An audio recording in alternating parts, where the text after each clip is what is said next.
Let's continue now with Frank Haugwitz, who will give us some insights on solar's giant China. Frank. All right, you're supposed to see my screen, huh? We do. Okay, just need to. All right, thank you, Michael, for the kind introduction and the opportunity allowing me to share my assessment of how the recent regulatory changes of the Chinese solar market may impact both upstream and downstream of the world's largest market. Before diving in my presentation, just a quick word about myself so that all of you who might be out there and listening have a better understanding who's actually talking to you. Okay. Well, I was based in Beijing between 2002 and 2020. In my early years, I advised the National Energy Administration on how to draft the renewable energy law, talk about feed-in tariff schemes, drawing on the German experience, and pretty much focus on solar PV applications in rural areas. After almost a decade, I moved into the private world. I set up my own company down in Hong Kong, providing advisory services. In parallel to that, I co-founded the Asian PV Industry Association located down in Singapore. At the same time, I was wearing another hat, and that was Intersolar's hat of being the head of the Global Conference Development, which allowed me to travel to very interesting and important global solar PV market, helping me to put China more in the global context. And last but not least, I'm a senior advisor of a Berlin headquarter-based Apricum, a clean tech advisory group since 2000. I would like to kick off my talk what had happened and give a few hints about what might come along this year and next year. Again, last year, China achieved a record year in terms of installations with another almost 30% growth rate year on year, reaching almost 280 gigawatt. Who would have thought of it? And yeah, the share of utility systems kept climbing up and will do so in the foreseeable future because China over the last couple of years has approved so-called gigawatt basis batches, close to 100, more than 400 gigawatt, and another is under construction. So these are projects which are actually driving demand in 2025, the last year of the ongoing 14th five-year plan.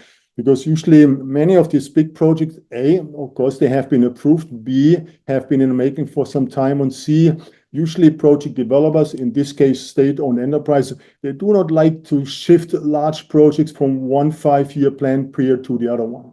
At the same last year, as we all know, along the value chain, prices dropped in the high double-digit range. Polysilicon now is at 45 RMB per kilo, so plus minus $5. Who would have thought about it a few years ago? At the same time, interesting as well is kind of that China last year managed to increase its export of modules, still in a moderate growth rate, plus 12%. However, the total value dropped by no more than 30%. So that itself speaks volumes. Yes, the overcapacity has been an issue for the last 10, 15 years. So to me, it's not really new. And we have yet to see any meaningful reduction. At the same time, this year, so far between January and May has been another record year because China managed to install close to 200 gig a year. This itself, 150% growth rate year on year, is truly impressive. And I'm optimistic and bullish that maybe by the end of this year, maybe China will walk away with the 330 gigawatt installed AC. At the same time, good news, which is as well driving demand. Just a few days back, the National Development and Reform Commission, they have released an updated the version of its renewable portfolio standard. And next to polysilicon manufacturers as well, steel, cement, and aluminum manufacturers are mandated to consume up to 70% of renewable power during its production process. Last but not least, the 15th five-year plan is in the making, is supposed to be released next year, March, during the National People's Congress, But slightly earlier in November, during the COP30 in Brazil, China is expected to release an updated version of its nationally determined contributions to climate change. And depending on how they will look like, that will give an indication on how demand on the ground will look like in the years to come. Well, here are a few high-level observations. And again, I will go into some more details as I will continue with my presentations. I mentioned already the overcapacity or oversupply situation will last longer than expected, simply because what is counterproductive actually is that in particular on the local level, local governments encourage local manufacturers to finalize planned expansions which were previously approved by the local government. And they too like to see whatever has been approved in terms of projects that they will be realized in the given or the running 5-year plan period. So Zhejiang, as outlined here, is just one case. There is Qinghai, there is Gansu, and a few more. So actually it runs counter the intention to kind of deal or address the overall overcapacity situation. Well, nevertheless, already last year in the fall, the central government entities tried to address the overcapacity with the module floor price. Or they tried to set the new production expansion or quotas for new production expansion with a higher equity ratio, or that they appealed to the industry to exercise some form of self-discipline in order to reduce production output. None of them actually had any meaningful effect so far. So lower capacity factor is rather the norm than the exception. Today, if you look at single manufacturers, they are somehow slightly above 50% vertically integrated companies. Maybe they may achieve a capacity factor of up to 70, 80%, but not 100%. So that means I expect that profits will remain negative for this year, next year, and possibly even 27. That means at the end of the day, as for some companies, in order to stay in business or to sustain this period, it boils down to its capabilities of to keep burning cash. And that between, if you look at a couple of companies, that is between a couple of months and up to 2.5 years. So keep on burning cash in order to stay in business. The regulatory changes effective since May and June respectively, I will go more into detail in a few minutes. Overall, this year, 2025, thanks to the regulatory changes, will experience a kind of boom, as I mentioned already, between January and May, almost 200 gigawatt installed. In May alone, a 92 gigawatt, which is almost double to what the US installed for the full year last year, just to put it in context. So now from June onwards until September, or maybe even early October after the national holidays, I expect that local demand for installations will significantly drop off. But again, that time, a couple of months, is just too short to cause a kind of more meaningful production capacity to exiting the industry. Yes, the 15th 5-year plan is in the making. I will talk more about grid curtailment, which is an issue because too much has been installed in a relatively short period of time, despite the fact that China is investing an enormous amount in its grid. Nevertheless, now with the increased penetration of renewables in its energy mix in some provinces beyond 30%, requires the grid to be fitter. That means more resilient and more flexible. And all of that requires some better incentive schemes in order to do so. Overall, in the long run for the next 5 years, next year I expect a dip in terms of annual installation volumes. And overall, until up to 2030, rather very low double-digit range, or even only the single-digit range, which still would be a lot. So if you talk about 300 gigawatt. And if you talk about targets, that remains to be seen, because you may remember the original target by 2030 was 1,200 gigawatt of solar and wind combined. That target was already achieved last year, September. That means 60 years ahead of schedule. Even by Chinese standard, that was not to be expected. Looking forward in the upstream part of the Chinese PV industry, I'm not looking about the production output change year on year, but rather No surprise here as well. The inventory for polysilicon is now around about in the order of 400,000 tons. So it is 4 times the current monthly output. So plenty on stock, so to say. Modules equally close to 70, 75, according to my estimate. But that too could increase further in the next couple of months, at least until the end of the third quarter this year, because as just mentioned, that thanks to the regulatory changes from June onwards, the monthly installation volumes will be rather low, or very low actually. So that means, but companies are keep on producing. So basically inventory is bound to increase further. Looking at the industrial's financial health from a macro perspective, mentioned earlier last year, along the value chain in the upstream, prices only knew one direction, just down, down, down. Basically, and we have seen in the high double-digit range, prices were falling. As well, companies asking to when money will be paid for goods they have delivered. It just kept on increasing from 69 days always to 6 months. So companies, that means local suppliers, had to wait a considerable longer time until they got finally paid. And well, there was hardly any company last year who was able or in the position to generate some net profits. Pretty much all of them, or the majority of them, were in the deep reds. And it continued to be so the case. In the first quarter this year, the top 4 module manufacturers combined close to 700 million euro loss, a net loss. Longage just a few days ago came out that they lost something around 300 million euro in the first half this year, which is the net loss is smaller because of the booming business in the first couple of this year. So let's see how the next quarter, the third and the fourth quarter will look like. Nevertheless, I'm of the opinion that the negative net profits are expected to stay in the foreseeable future. That means this year, definitely next year, and possibly 2027. Well, for me, one indicator on how to feed my gut in terms of how much could be installed on the ground in a given year in China is the module procurement development. So how much is being put up for tender by developers, inviting the industry to bid for? Well, the last couple of years, we have seen a steady growth between 2021 and 2023. Last year already have seen a very much slowdown, just increased by less than 10% year on year. Well, and it's getting worse this year because in the first 5 months, only 100 gigawatts were tendered.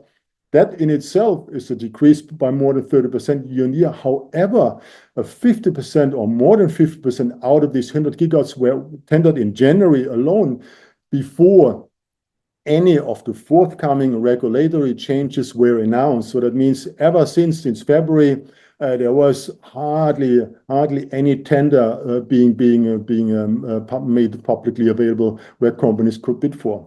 Obviously, as well, or including state-owned enterprises, are rather, reluctant or less willing to invest because the IRR level is just no longer as attractive as they were during previous years. To make matters worse, SOEs in this case, they called off tenders big time beyond 50 gigawatt in this case, but as well smaller ones. Overall, I see a reduction. I'm kind of with this 20 or 30% reduction year on year. I'm still actually optimistic, maybe too optimistic in this case, as far as the domestic module procurement is concerned. Sticking on the module procurement, how about prices development? Last year, again, like any other price along the upstream value chain, just kept on falling and falling until kind of September, October, until the fall, until somehow the government kind of expressed its discomfort or being not pleased about the overall situation about this cutthroat competition, and the prices offered are below production costs. So it somehow flattened out, and in the early months this year, somehow slightly increased again. But again, if you look at July bid prices, again, they are fairly low at between 0.55 or 0.65 of RMB per watt, which is even lower than the proposed floor price by the Chinese PV Industry Association last year. And I expect that in particular, second and third tier companies, because these are the ones who are facing a tight cash flow, less than the bigger one, more than the bigger ones, So that means if now in the next couple of months, thanks to the bust, so to say, I expect them to come forward with very competitive module prices, just in order to secure a bit, and to minimize, the risk to fill up its own inventories. Sticking with the tender procurement developments versus industry consolidation. Imagine last year, more than 800 tenders were made, were publicly announced. So actually, the number is actually much higher. Not all the tenders are publicly available. But nevertheless, I mean, more than 230 companies they bidded for. True, more than 50% of these bids were won by the top 5. Nevertheless, almost 30% of companies they got away with a single win.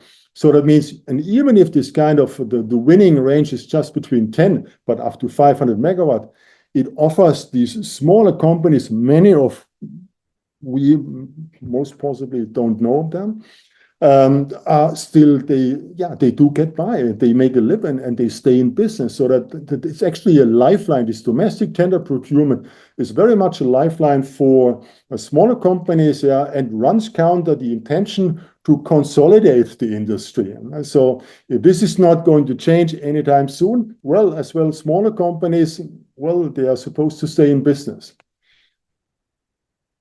Last slide concerning the upstream. So far, the last 2-3 years, again, being vertically integrated was kind of the preferred model. But this is still the case. I mean, there were good reasons to pursue such kind of business model, simply because you could shift margins along the value chain, you could hedge risks, you could secure in-house technology innovation, etc., etc. But nowadays there's so much available in terms of products or commodities, on the spot market at lower prices, lower compared to if I maintain my in-house production. So that means that could change to some extent, that maybe some of these vertically integrated, they get rid of some parts of the value chain and simply just will be opting for outsourcing in this case. Well, looking at the downstream sector, what has happened so far? Well, I mean, since China has new regulations concerning the distributed PV in particular. These new regulations were more than overdue because the last version was from 2013. So after 12 years, yes, and the distributed PV segment kept on growing year by year. Last year, it was around about a 40% share. So something not to be ignored, given in the context of the annual installation volumes in particular. So nowadays, China has clear project definitions. For instance, agriculture PV or floating PV are now categorized as utility scale. We have better grid specifications for C&I projects. Interesting too, projects are now eligible in order to receive a green energy certificate, which is good for business at home, but as well in the international context. And in the meantime, since these new regulations were made publicly available, more than a dozen of provinces came forward in making sure that to speak a clear language, so to say, in announcing caps to which extent the locally generated power from C&I processing in particular can be sold to the grid. Well, if you look at Guangdong and Jiangsu, for instance, thanks to good grid, so you still can sell 100% to the grid. But in the province of Jilin, for instance, you have to consume 80%. And that could be a challenge in that particular province. As well, a 50% share in some other provinces would become a challenge, because usually, I mean, project developers and project owners, they were used to rather sell everything to the grid, more or less, with a small self-consumption ratio, but not up to 50, not the minimum 50% or up to 80%. So that could somehow slow down at least initially, the slowdown of development of distributed PV projects. What has more of an impact is the so-called the power market sector reform effective since June 1st. Overall, no more feed-in tariffs. So that's history. Now everything is 100% market driven. So renewables have to compete on the market level. That is challenging from a couple of angles. For instance, coal prices have fallen to a 6-year level. So that makes it even more challenging for renewables to compete on such a price level. At the same time, I will go more into detail. Provinces like Shandong featuring a spot market, they actually do encourage the local industry or the industry as a whole, to oversubscribe the quota put up for bidding by 125%. What's the intention? Of course, the government would like to drive down the prices. At the same time, they would like to manage the growth of renewables. So no longer any free ride, so to say. At the same time, if you compare the changes, I mean, because of course, given the size of the country and the diversity, there is no one size fits for all. So that means these implementations guidelines on a provincial level, they differ. Some are more simpler, some tend to be more complex or rather complicated. Some offer kind of reasonable tariffs and some are fairly low to very low. Yeah. At the same time, yes, interesting. We talked about earlier about the demand for storage or electrical storage. Well, no more in China because with the June 1st power market sector reform, the previous mandate that every newly built PV project had to be equipped with a battery has been abolished. Why that? Because in just too many cases, the installed battery were rather underutilized or used at all. So that means that could become maybe not so much of a challenge because from a price perspective, well, it lowers my total cost for my system price. So that makes my PV system actually cheaper. So that actually could be another driver why we may see a good project development in the remaining months of this year, because me as a project developer have no longer factor in battery systems. At the same time, the whole thing, this whole new power market sector reform is providing a great deal of uncertainty. No more long-term contracts. You have a high volatility. You have uncertainties. You have to find new customers. Yes, and that kind of will be interesting. How, in particular, local banks or financial institutions will they keep on lending money to project developers, or will they opt out? And the developers have to look either by themselves to chip in the money or find somewhere else an investing entity. So that remains to be seen. From another angle, why I believe the local domestic demand could be positive this year, the forthcoming contract for differences, for this year, they might still be higher than next year. So again, I would expect that some project developers rather go for let's do it now this year, because still many things are in the making, the situation kind of evolving, very fluid, but overall, prices usually can only fall. So that means rather do a project now instead of next year. Coming to my next slide as a showcase, Shandong province I mentioned earlier is home to a spot market. It's actually the leading and most progressive in terms of distributed generation PV market. Well, and as you can see, like what we heard in the previous two presentations, you called it the duck curve, in California. Well, no, in Chinese colleagues in Shandong, they call it the bathtub curve, because at most of the hours during daylight hours and during the days of the months, we too have a negative spot market power prices. So makes it rather challenging for local project developers, to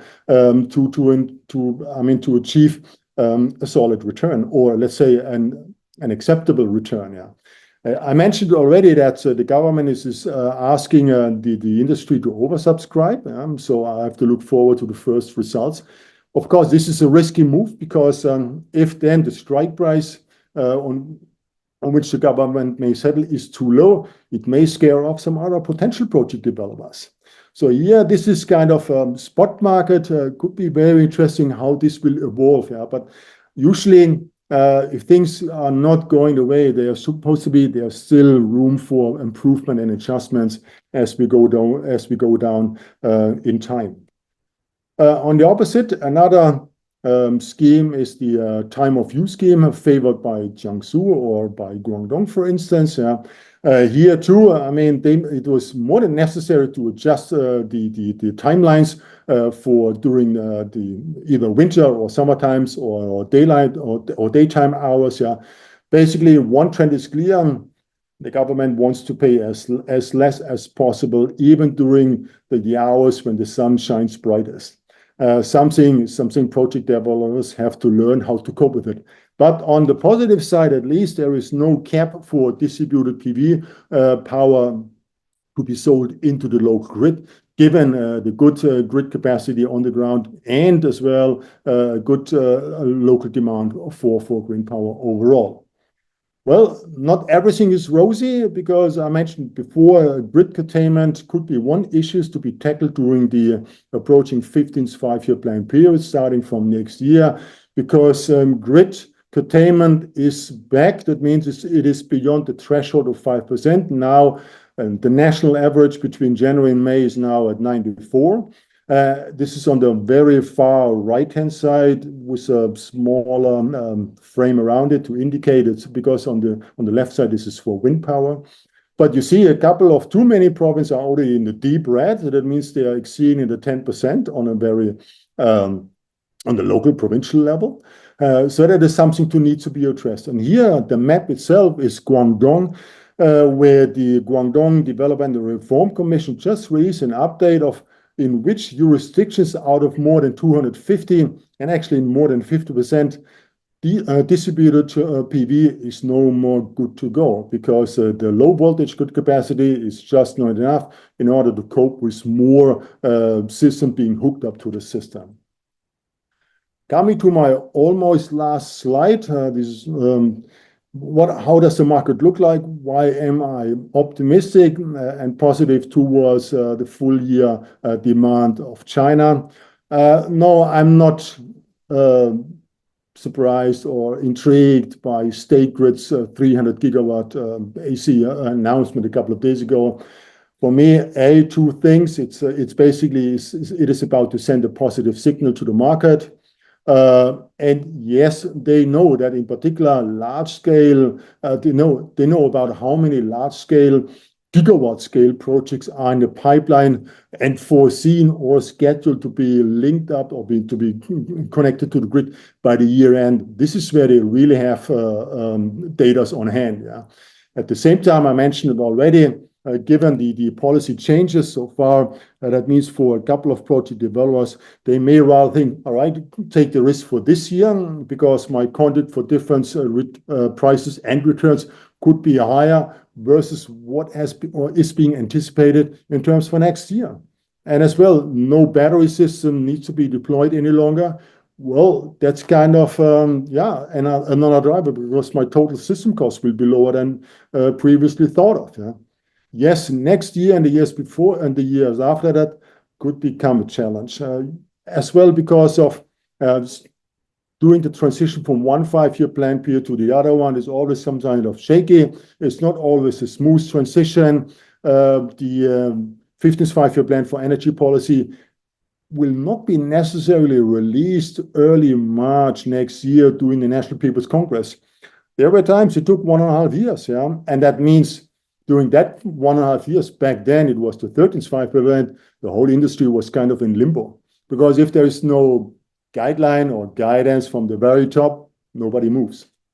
That brings me to my outlook on my very last slide of my presentation. I'm not talking about each and every detail here.